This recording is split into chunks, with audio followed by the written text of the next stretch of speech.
Para mí, la pintura es una enfermedad, una embriaguez, una enfermedad de la que no quiero deshacerme, una embriaguez que necesito. Tú conoces mis pinturas y sabes que lo he vivido yo mismo. Mis pinturas son mi diario.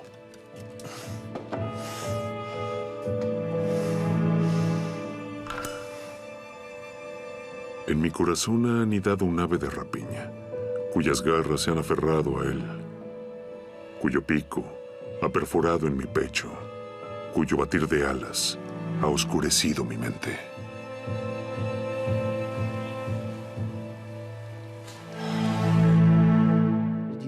Estas emociones que básicamente todo el mundo experimenta de alguna forma en su vida, el miedo, el aislamiento, la soledad, el miedo a la enfermedad, la muerte inminente, estas cosas él las eleva a un nivel que es tan general que hoy nos llega al alma tanto como a turistas chinos que vienen aquí, o a adolescentes, o a ancianos.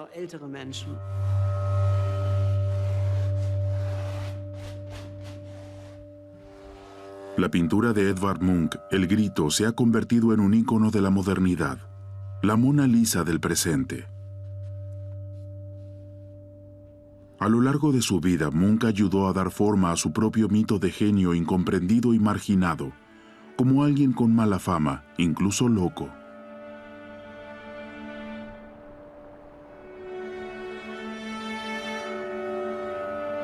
Su historia comienza alrededor de 1880 en uno de los países más pobres de Europa, Noruega.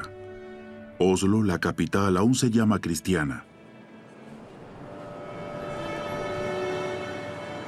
En ese momento, Oslo era una modesta metrópolis con apenas 130,000 habitantes.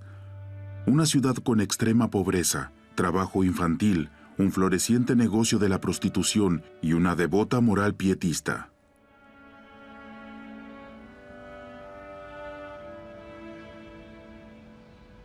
Yo no pinto lo que veo, pinto lo que he visto. Todo lo que tengo para dar son mis pinturas. Sin ellas, no soy nada. A los 17 años sabe con certeza que quiere ser pintor y abandona su estudio de ingeniería. A los 23 años presenta las primeras versiones de las imágenes de pubertad y el niño enfermo. En la puritana Oslo se desencadena una ola de protestas.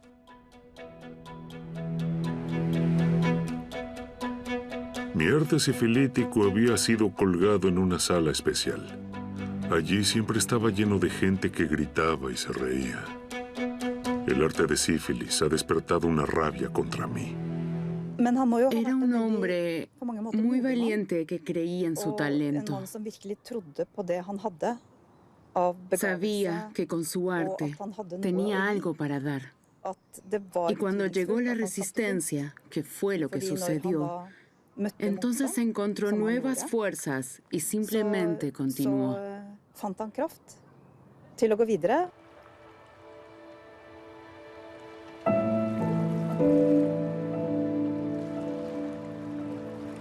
Mi madre provenía de una familia de campesinos. Una familia con una voluntad muy fuerte, pero la raíz ya había sido atacada por bacilos tuberculosos. Como ustedes saben, los antepasados de mi padre habían sido poetas con predisposición a la genialidad, pero ya había mostrado signos de degeneración.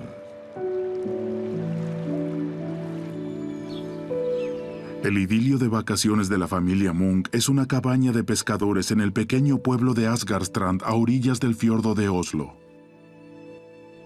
La foto muestra a Edvard Munch, como siempre, en un caballete, con sus dos hermanas y vecinos.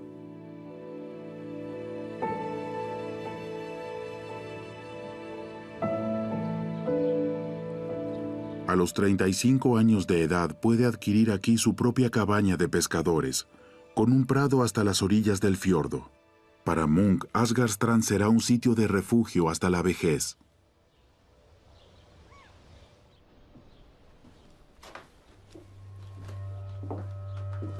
Yo, que he llegado enfermo al mundo, en un entorno enfermo, que en su juventud ha sido una habitación de enfermo y la vida de una ventana iluminada con sol brillante. Allí afuera, aquí, me gustaría danzar, la danza de la vida.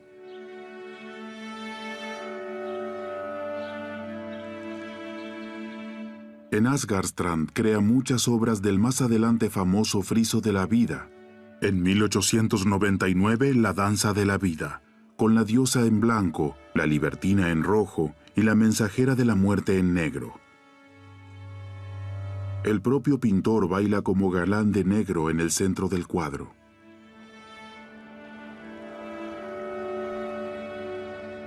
Querida tía, como ustedes saben, he ingresado en una clínica mental.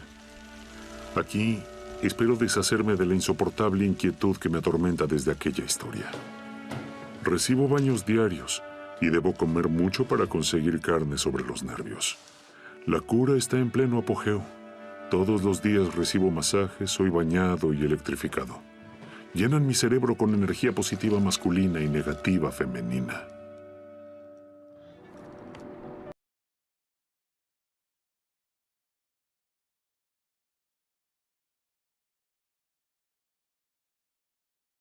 La Galería Nacional de Noruega, la sala de Munch, ya había sido establecida cuando el pintor aún estaba en vida. Aquí están expuestos sus cuadros más famosos.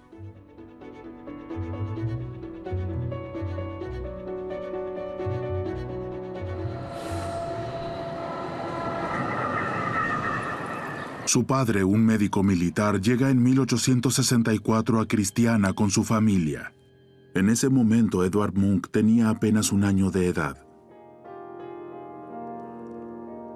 Cuando nací se apresuraron a bautizarme porque pensaron que iba a morir.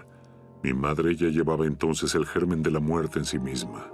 6 años más tarde, la tuberculosis dejó huérfanos de madre a 5 niños pequeños. Varias veces en sus obras, Munch procesa la muerte de su madre, la cual experimentó con tan solo 6 años, como en la pintura Muerte en el cuarto del enfermo. Mi padre trató de ser padre y madre para nosotros, pero era una persona melancólica con arrebatos religiosos que rayaban con la locura. Muy pronto oí hablar de los tormentos eternos del infierno, que nos espera a los pecadores después de la muerte.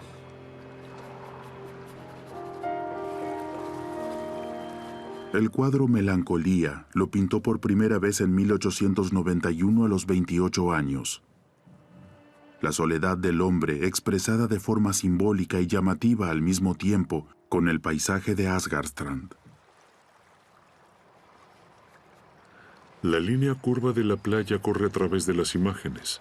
Más allá del mar, siempre en movimiento y bajo las copas de los árboles, la diversidad de la vida, con sus alegrías y tristezas.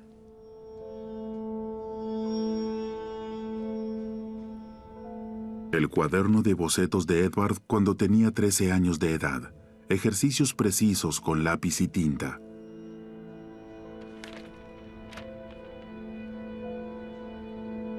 Estos bocetos carecen de cualquier matiz de tristeza o soledad, de encuentros con demonios o pesadillas, o de la autoestilización con la que más tarde representa pictóricamente su vida, como en el autorretrato con cigarrillo, con 32 años de edad. Él es sin duda el gran pionero que explora de forma radical las profundidades psicológicas del individuo moderno. Él es en eso sin duda la punta de la lanza, lo hace primero y de manera radical, como ningún otro de sus contemporáneos. Sin embargo, hay que reconocer que su trabajo es mucho más que celos, muerte y enfermedad. Se trata en gran medida también de procesos pictóricos, de la absorción de otras cosas que se encuentran actualmente en ese periodo y en la constante búsqueda de su propio lenguaje, de su propio estilo. Y en sus pinturas siempre hay un contenido, una declaración, la persona es el tema latente. Y esa es probablemente una de las razones por las que sigue siendo actual hasta el día de hoy.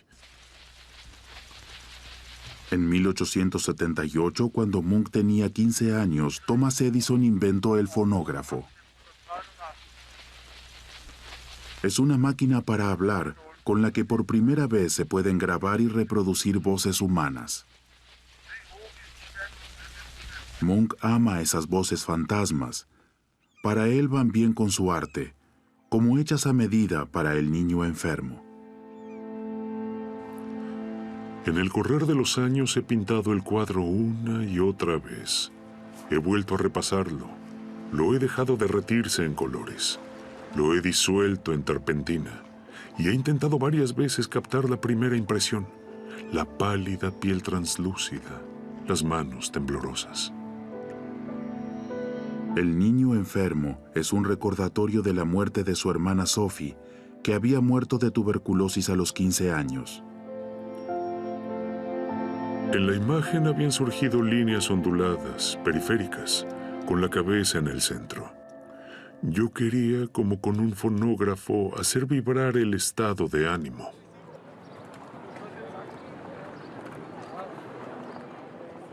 En su primera exposición individual en Oslo solo tenía 25 años de edad. Incluyó 110 obras. Sus pinturas son salvajemente atacadas por la prensa, especialmente Niño enfermo. Para el pintor Edvard Munch sería mucho más conveniente si pasaran frente a sus cuadros en silencio, se dijo. Cuando el día de la inauguración entré en la sala donde lo habían colgado, las personas estaban amontonadas frente a la pintura. Se oían gritos y risas. «Pintor embustero», me han gritado en la cara. «Pintas como un cerdo, Edvard. Así no se pueden pintar las manos, se ven como martillos». Ellos no comprenden que estas imágenes están pintadas con seriedad, que son resultados de noches de insomnio, que han costado la sangre de... Incluso en invierno estaba a menudo en su cabaña de pescadores en Asgardstrand. La luz estaba entonces llena de contrastes.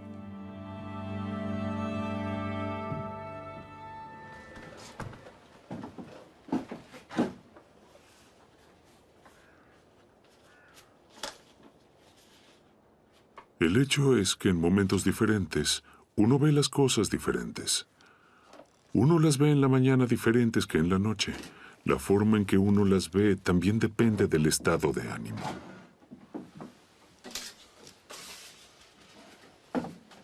Si por la mañana sales de un dormitorio oscuro y entras en la sala de estar, ves todo en una luz azulada. Incluso las sombras más oscuras se ven como cubiertas con un resplandor.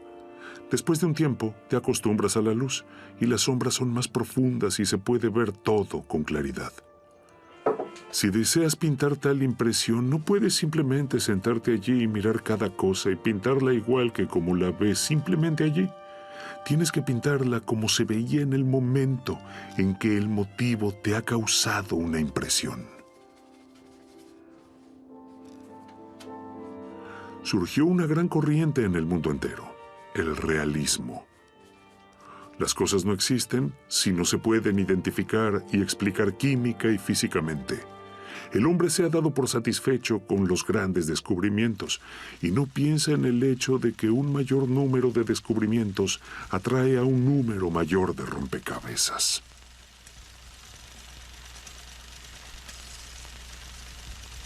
La fotografía, el gramófono y pronto la cinematografía. Munch estaba fascinado con las nuevas posibilidades de retratar al mundo.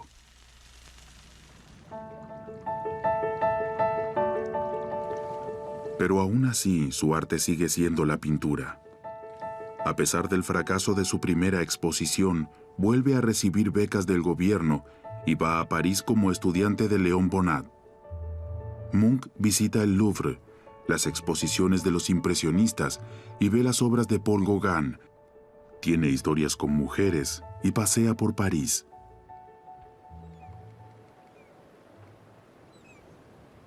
Pasa los veranos en Asgardstrand. Crea nuevas pinturas como Muchachas en el puente.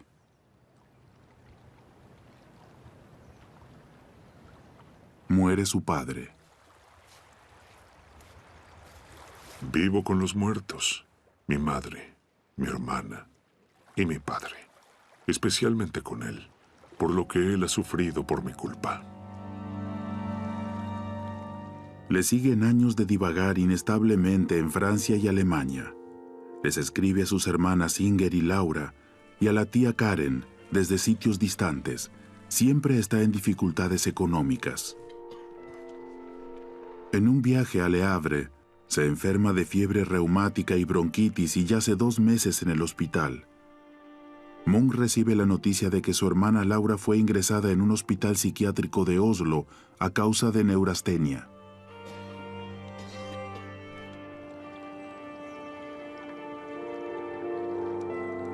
Ella había intentado suicidarse.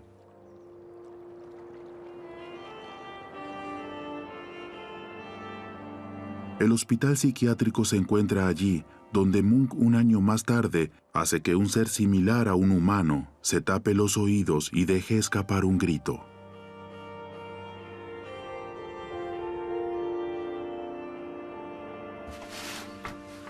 Un alemán me ha dicho: usted podría deshacerse de gran parte de su sufrimiento. Y yo le he respondido: pertenece a mi arte. Quiero mantener ese sufrimiento.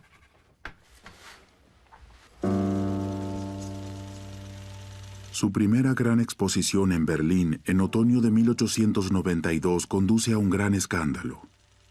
Ya luego de una semana sus cuadros son quitados de las paredes. Los críticos conservadores lo perciben como una provocación. Con la brutalidad de sus imágenes, el noruego ha ido todavía más allá de los pecados de los impresionistas. Es increíble que algo tan inocente como la pintura pueda provocar tanta emoción. Cada día se escribe en los periódicos algo a favor y en contra mío. Mejor publicidad no puedo conseguir.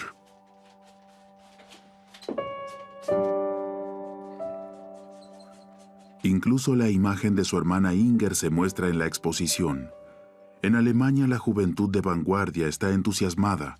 En lugar de crudeza, reconoce en su obra algo radicalmente nuevo. Él siempre tenía en cuenta la mirada del espectador. Pinta un cuadro de forma que el que lo observa entre en relación con la imagen. En estas imágenes no se trata de la obra de arte en sí o la historia del pintor, sino lo que siente el espectador.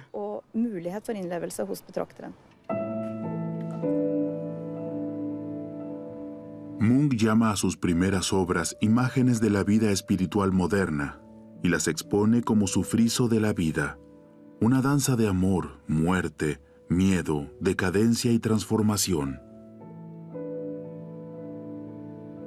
La Madonna representa la parte peligrosa del amor.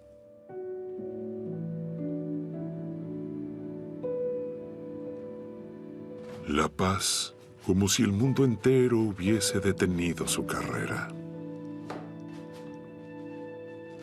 Tus labios, rojos carmesí como la fruta madura, se entreabren con dolor, la sonrisa de un cadáver.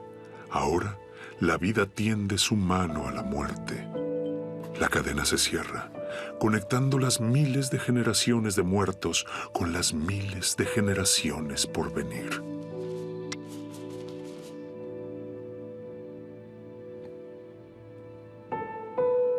Amor, mostrado de su lado oscuro y amenazante.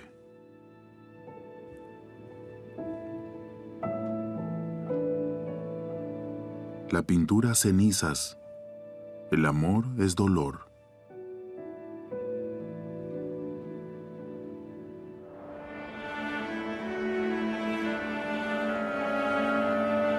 El amor. Edvard Munch está profundamente herido por relaciones anteriores con mujeres del ambiente artístico de Oslo. En 1897 conoce a Mathilde Larsen, llamada Tula, hija de uno de los más grandes comerciantes de vinos de Oslo. Tula tiene 30 años, Munch 34. Él se siente fuertemente atraído por el carácter seguro de Tula. Pronto se comprometen.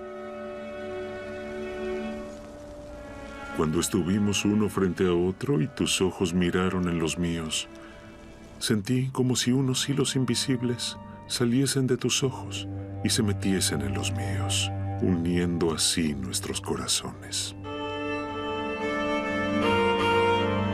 ¿Es Tula la bailarina de su vida? Ella resulta ser una mujer llena de caprichos, apasionada por otros hombres. La Salomé de la aristocracia adinerada ha bailado y dado oro y ha tenido que dejar más de una vida. Yo he sido torturado y llevado al borde de la locura. Ella me ha dado el golpe de gracia. En la primavera de 1898 y aún comprometidos viajan juntos a Italia. Tula quiere que Munch se case con ella. Él teme la dependencia financiera y la pérdida de su poder artístico. Sus discusiones acaban con frecuencia en borracheras. No me hagas reproches, sino ten compasión de mí. Yo, que no puedo ni quiero vivir la vida. Yo, que con mi dolorosa añoranza sentado en mi ventana, me veo rodeado de la peculiar y ruidosa, terrible vida. Una foto de ambos tomada poco antes de fin de siglo. Adán y Eva fracasados en el paraíso. Luego de una preliminar separación, surge la pintura Metabolismo, vida y muerte. Munch ha interrumpido el contacto con Tula definitivamente. A fines de 1902 vuelve a Berlín y alquila un estudio en la Lutzowstrasse 82.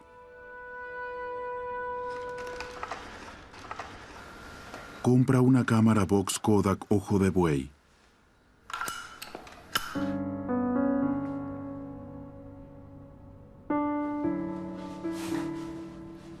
Mientras no se pueda utilizar en el cielo y en el infierno, la cámara no puede competir con el pincel y la paleta.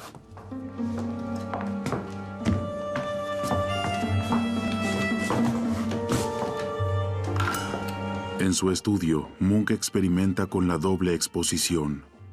Intenta difuminar los contornos duros.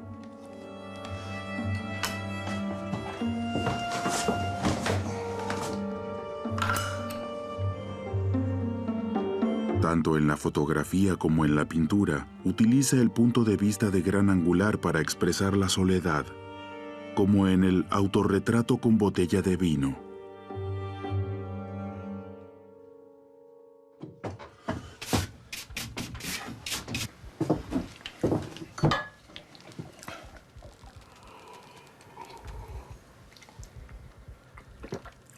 En Alemania caí más y más en una enfermedad nerviosa que había sido causada por la constante persecución de mi persona y mi arte.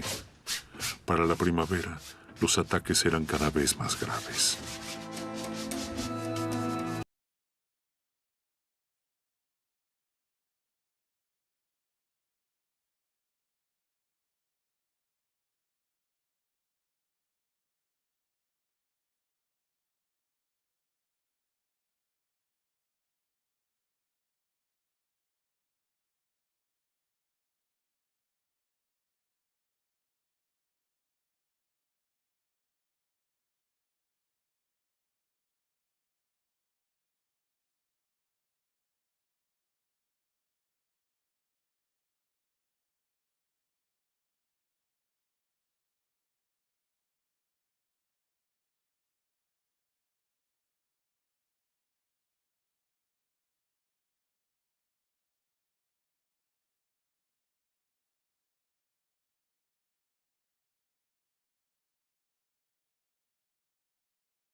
Edvard Munch pasa los veranos de 1907 y 1908 en Alemania.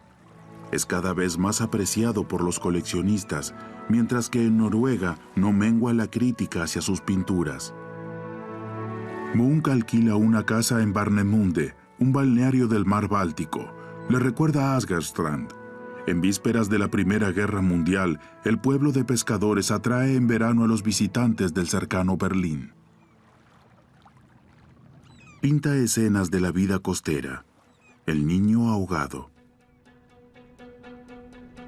El alcohol ha calado profundo en él.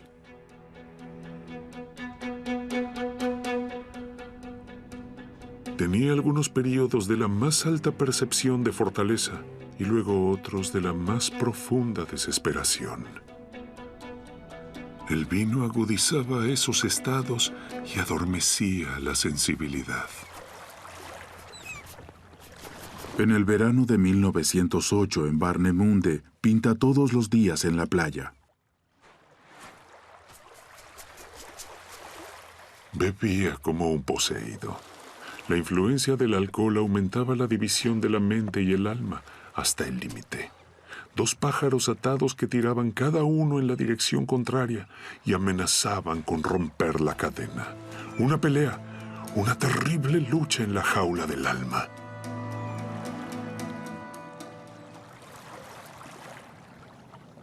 Durante un viaje de Warnemünde a Berlín, bebe tanto y fuma tanto opio que desarrolla una paranoia.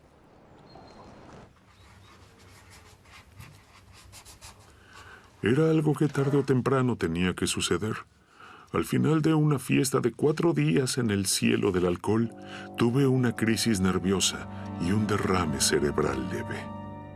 El cerebro estaba sobreexigido, ya que estaba constantemente ocupado con la misma cosa.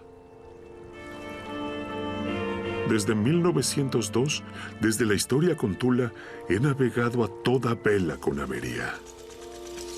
Pero hace 6 meses, el barco encalló y cayó la máscara. En el otoño de 1908, un amigo lo lleva a una clínica de enfermedades psicosomáticas en Copenhague, con alucinaciones y principio de parálisis. Munch vuelve en sí recién después de 8 días. Quiere documentar su mayor derrota con la cámara y volver a encontrarse a sí mismo como persona detrás de la máscara. Es muy desagradable la sensación de tener un demonio dentro.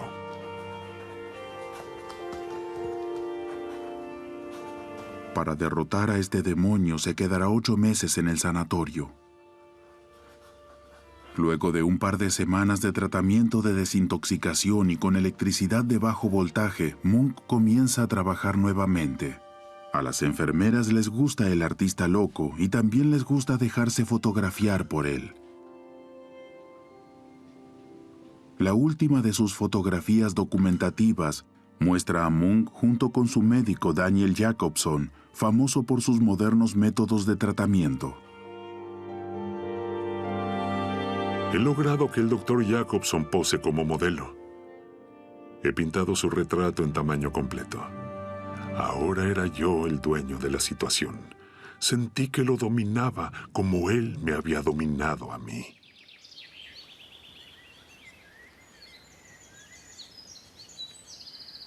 Siempre me mantuve fiel a la diosa del arte.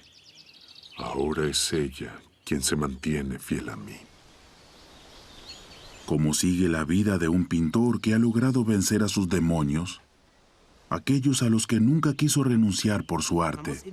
Si uno lo mira muy de cerca, por supuesto que ve que hay una estancia en un sanatorio y es fácil de decir que sucede algo en su cabeza y luego él deja de beber y ya no es mujeriego. Eso es cierto, pero solo si se lo lee de una forma un tanto burda. Pero si mira sus trabajos, acuarelas, etc., vemos que no hay pequeños momentos de la vida, sino acontecimientos importantes y grandes tendencias.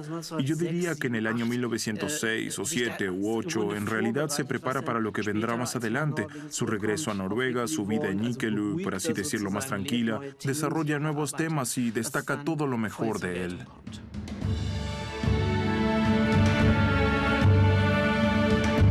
El éxito artístico de Edvard Munch en el extranjero hace cambiar los ánimos en Noruega. El rey le otorga la Orden de San Olav. La adquisición de sus obras por parte de la Galería Nacional de Noruega lo convierte repentinamente en adinerado. Alquila una granja en una isla a la entrada del fiordo de Oslo y construye un nuevo estudio.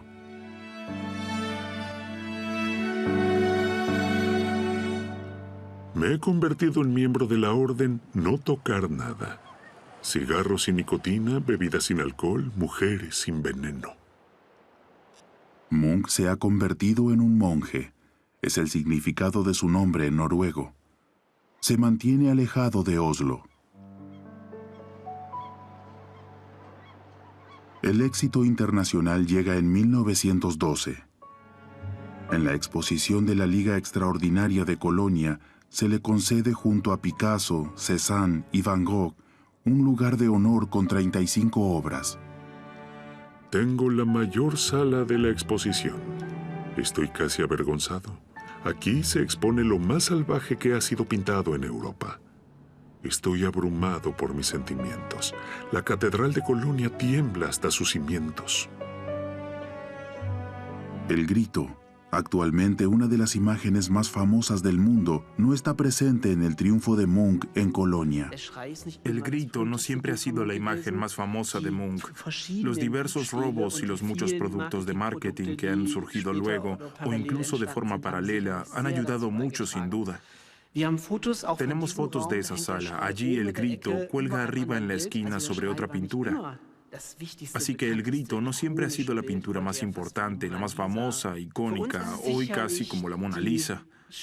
Para nosotros es sin duda el enfoque más fuerte, la mayor reducción al riesgo, al aislamiento, el miedo del individuo moderno. Edvard Munch tiene 50 años de edad, vive en el archipiélago y se alegra de tener luz eléctrica. La vida de los campesinos y el paisaje noruego adquieren un nuevo significado para él. En sus pinturas la naturaleza es un consuelo que brinda curación a las personas. Munch recibe el honorable pedido de decorar el auditorio de la Universidad de Oslo con las enormes pinturas El Sol y Alma Mater.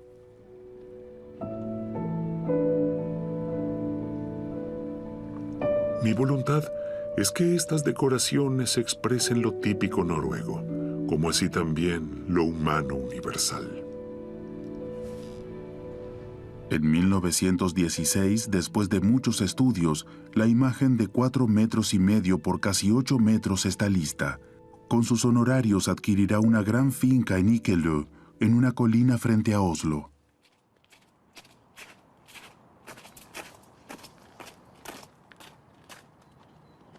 Allí, Munch permanecerá hasta su muerte. Y solo abandonará la finca para hacer algunos viajes al extranjero y excursiones a Asgardstrand.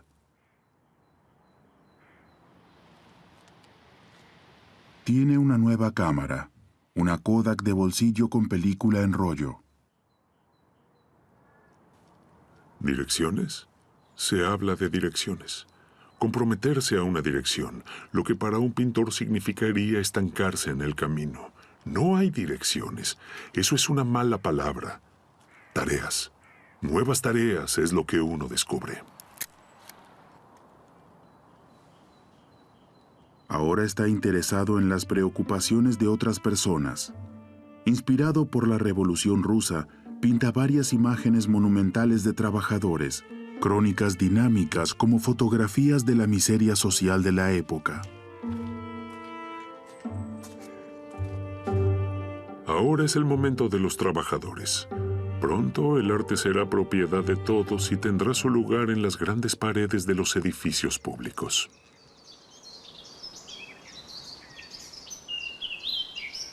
En su tranquilo atelier de Ikelu, Munch permanece fiel a su pintura y se mantiene conscientemente apartado de los movimientos artísticos de la época, del cubismo y el arte abstracto de los años 20. En sus cuadros se puede sentir la alegría de pintar.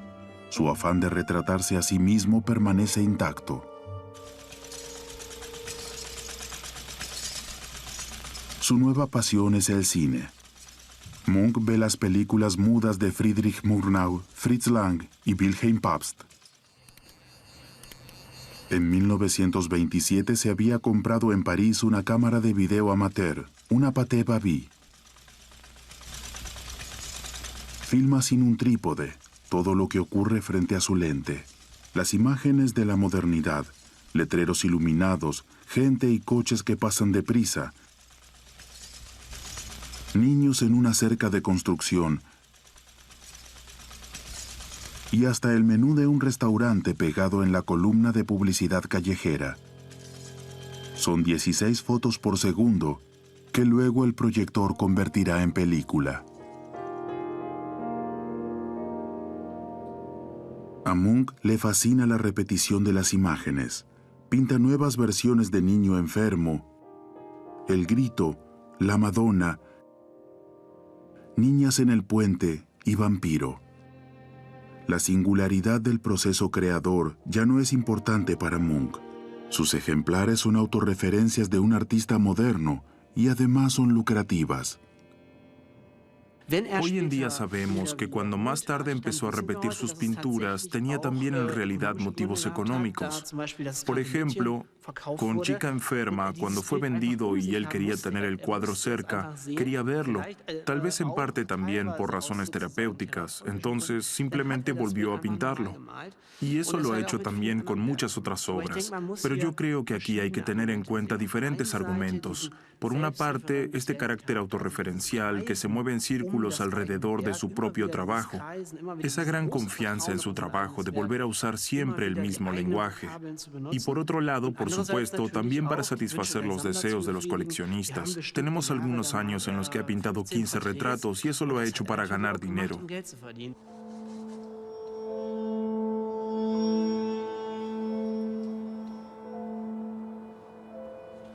Trabajo siempre en mis pinturas. En realidad, solo estoy esperando que me lleguen las ganas de pintar. No puedo soportar no tener lápiz de carbón y pincel al alcance de la mano. Necesito saber que habrá una ola que vendrá hacia mí y me capturará. Entonces, tengo listos el lápiz y el pincel.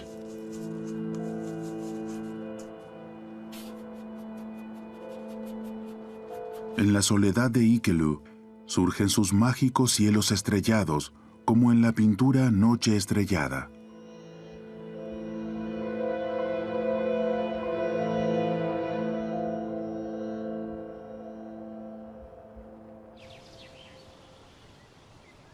Munch tiene 70 años y se ha convertido en el pintor más famoso de Escandinavia. Define a sus pinturas como sus hijos. Son mostradas en exposiciones en todo el mundo, pero ya no pertenecen a la vanguardia. Munch es ahora un clásico moderno.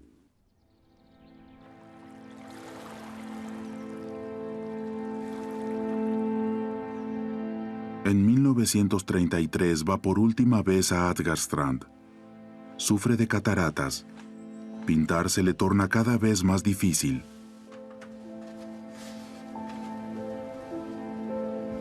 Estoy en la única casa acogedora que he tenido.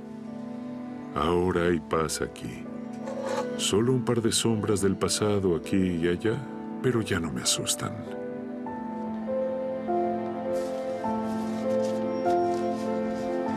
Las largas llamadas telefónicas que tanto le gustaba hacer ya no significan nada para él.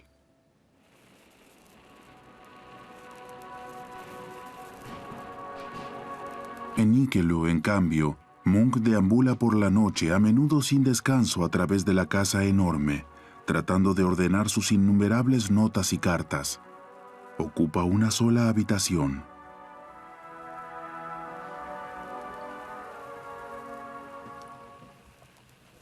¿Qué sucede fuera en el mundo? Se escuchan tantos rumores contradictorios. Todo parece estar extremadamente tenso. Guerra, dicen. ¿Qué quiere la gente? Eso no conduce a nada. En Alemania, los nazis difaman su obra llamándola arte degenerado. En 1940, las tropas de Hitler ocupan Noruega. Munch teme que sus cuadros sean incautados o robados, pero los nazis no encuentran Ikelu. No quiero morir súbitamente o sin conciencia. Quiero tener esa última experiencia, el verdadero nacimiento, al que se llama muerte. ¿El nacimiento de qué? De mi cuerpo putrefacto crecerán flores y yo perduraré en ellas. La muerte es el comienzo de la vida. Ella conduce a una nueva cristalización. Nosotros no morimos. El mundo se nos desvanece.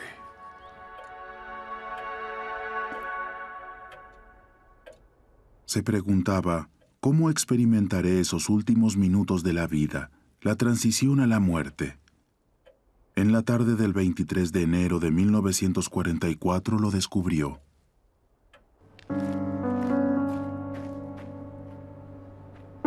Falleció a los 81 años de edad.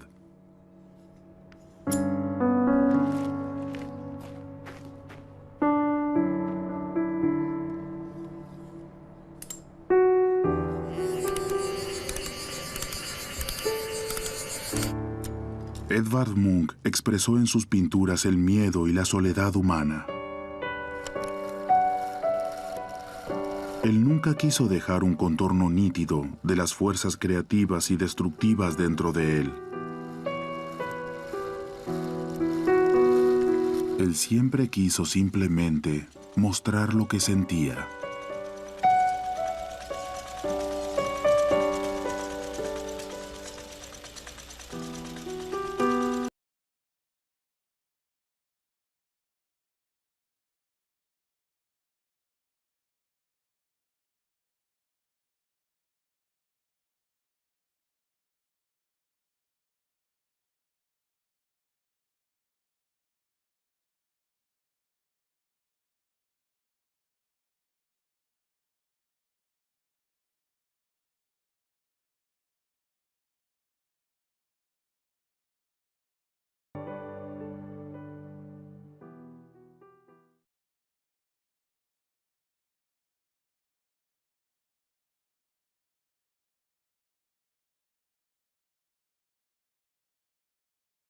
A los 35 años de edad puede adquirir aquí su propia cabaña de pescadores, con un prado hasta las orillas del fiordo. Para Munch, Asgardstrand será un sitio de refugio hasta la vejez.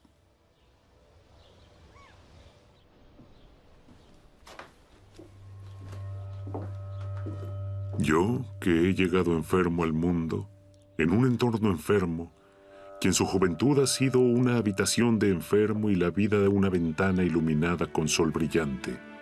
Allí afuera, aquí, me gustaría danzar, la danza de la vida.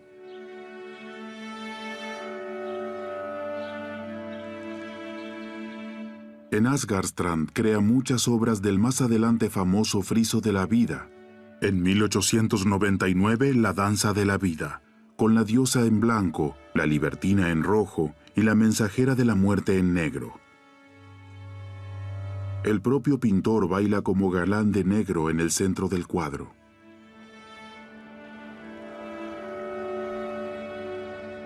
Querida tía, como ustedes saben, he ingresado en una clínica mental.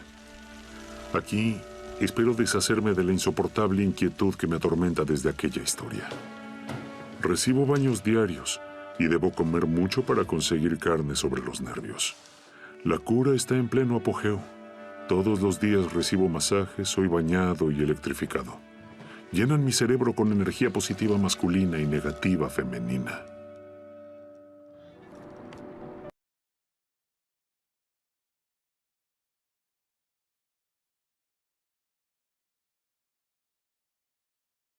La Galería Nacional de Noruega. La sala de Munch ya había sido establecida cuando el pintor aún estaba en vida. Aquí están expuestos sus cuadros más famosos.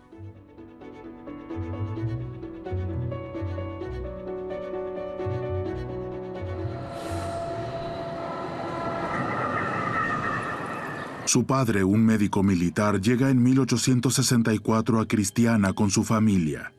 En ese momento, Edvard Munch tenía apenas un año de edad. Cuando nací se apresuraron a bautizarme porque pensaron que iba a morir. Mi madre ya llevaba entonces el germen de la muerte en sí misma. 6 años más tarde, la tuberculosis dejó huérfanos de madre a 5 niños pequeños. Varias veces en sus obras, Munch procesa la muerte de su madre, la cual experimentó con tan solo 6 años, como en la pintura Muerte en el cuarto del enfermo. Mi padre trató de ser padre y madre para nosotros, pero era una persona melancólica con arrebatos religiosos que rayaban con la locura. Muy pronto oí hablar de los tormentos eternos del infierno, que nos espera a los pecadores después de la muerte.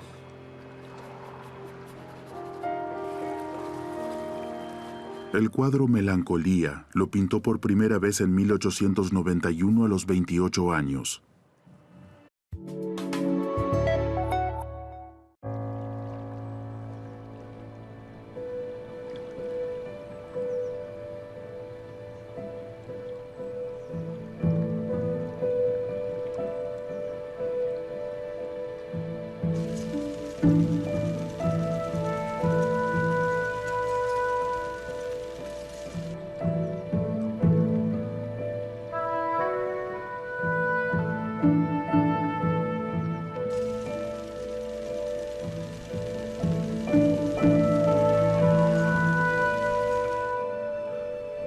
Para mí, la pintura es una enfermedad, una embriaguez, una enfermedad de la que no quiero deshacerme, una embriaguez que necesito.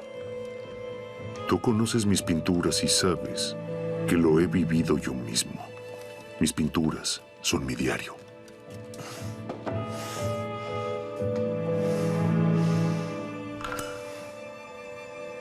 En mi corazón ha anidado un ave de rapiña, cuyas garras se han aferrado a él, cuyo pico ha perforado en mi pecho, cuyo batir de alas ha oscurecido mi mente.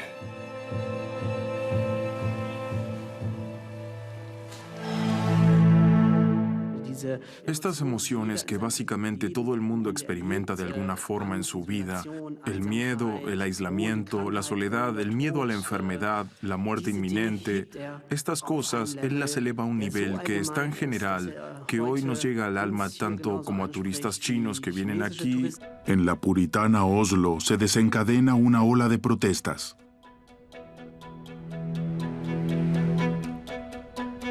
Mi arte sifilítico había sido colgado en una sala especial. Allí siempre estaba lleno de gente que gritaba y se reía. El arte de sífilis ha despertado una rabia contra mí. Era un hombre muy valiente que creía en su talento. Sabía que con su arte tenía algo para dar. Y cuando llegó la resistencia, que fue lo que sucedió, entonces encontró nuevas fuerzas y simplemente continuó.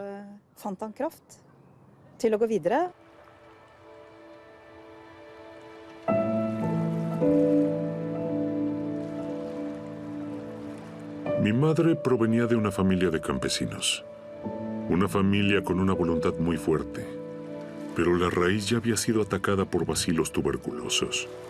Como ustedes saben, los antepasados de mi padre habían sido poetas con predisposición a la genialidad, pero ya había mostrado signos de degeneración.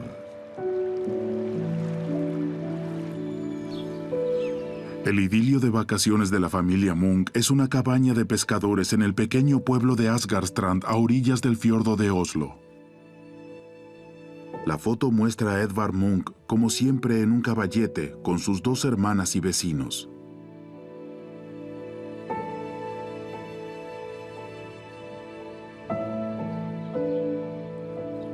O a adolescentes o a ancianos.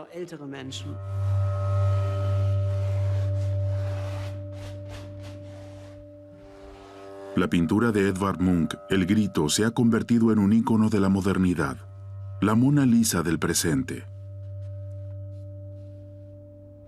A lo largo de su vida, Munch ayudó a dar forma a su propio mito de genio incomprendido y marginado, como alguien con mala fama, incluso loco.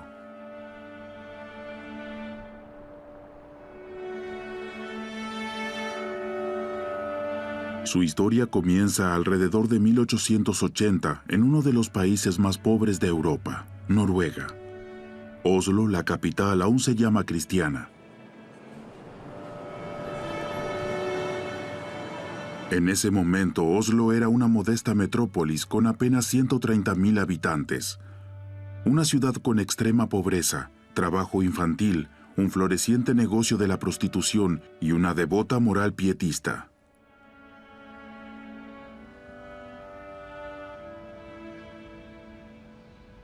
Yo no pinto lo que veo, pinto lo que he visto. Todo lo que tengo para dar son mis pinturas. Sin ellas, no soy nada. A los 17 años sabe con certeza que quiere ser pintor y abandona su estudio de ingeniería. A los 23 años presenta las primeras versiones de las imágenes de pubertad y el niño enfermo. No soy nada. A los 17 años sabe con certeza que quiere ser pintor y abandona su estudio de ingeniería. A los 23 años presenta las primeras versiones de las imágenes de pubertad y el niño enfermo. En la puritana Oslo se desencadena una ola de protestas.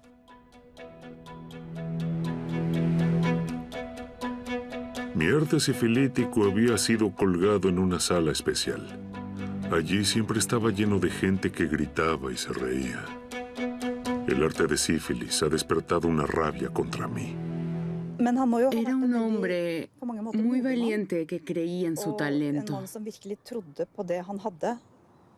Sabía que con su arte tenía algo para dar.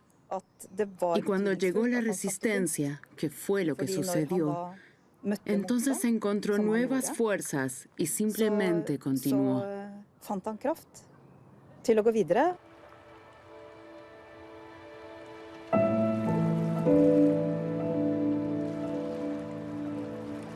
Mi madre provenía de una familia de campesinos. Una familia con una voluntad muy fuerte. Pero la raíz ya había sido atacada por bacilos tuberculosos. Como ustedes saben, los antepasados de mi padre habían sido poetas con predisposición a la genialidad, pero ya había mostrado signos de degeneración.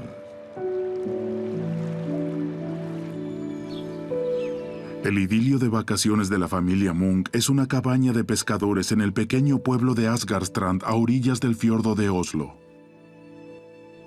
La foto muestra a Edvard Munch, como siempre, en un caballete con sus dos hermanas y vecinos.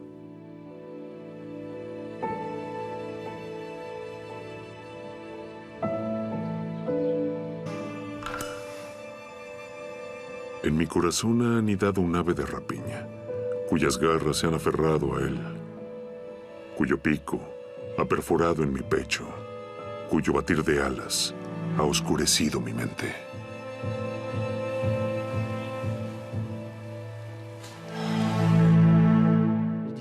Estas emociones que básicamente todo el mundo experimenta de alguna forma en su vida, el miedo, el aislamiento, la soledad, el miedo a la enfermedad, la muerte inminente, estas cosas, él las eleva a un nivel que es tan general que hoy nos llega al alma tanto como a turistas chinos que vienen aquí, o a adolescentes, o a ancianos.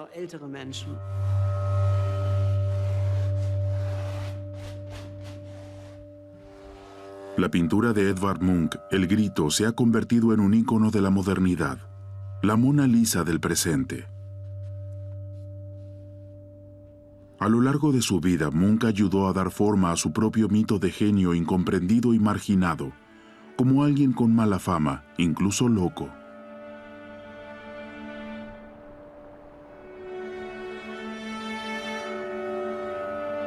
Su historia comienza alrededor de 1880 en uno de los países más pobres de Europa, Noruega.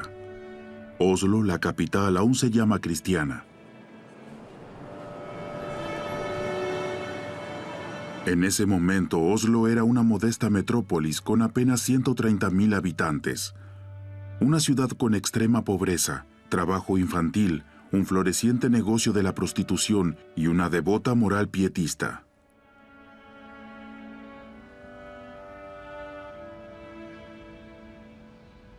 Yo no pinto lo que veo, pinto lo que he visto. Todo lo que tengo para dar son mis pinturas. Sin ellas,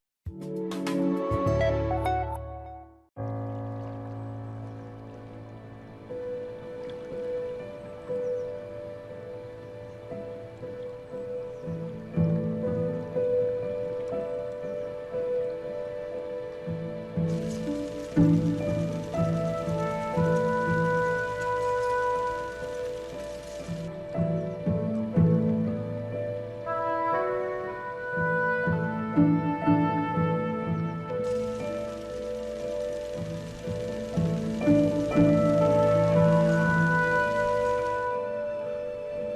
mí, la pintura es una enfermedad, una embriaguez, una enfermedad de la que no quiero deshacerme, una embriaguez que necesito. Tú conoces mis pinturas y sabes que lo he vivido yo mismo. Mis pinturas son mi diario.